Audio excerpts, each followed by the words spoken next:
உங்களோடு பகிர்ந்து கொள்ள விரும்புகிறதான காரியம் அபாயகரமான 4 சிறிய காரியங்கள்.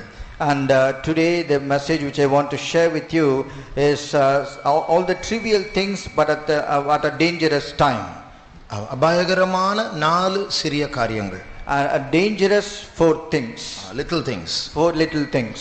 கிறிஸ்தவ வாழ்க்கையில் நாம் சிறிய காரியங்களை பற்றி மிகவும் ஜாக்கிரதையா இருக்க வேண்டும். In a Christian life we need to be very careful about certain dangerous things. அதாவது நியாயப்பிரமாணம் இல்ல about small things. About small things.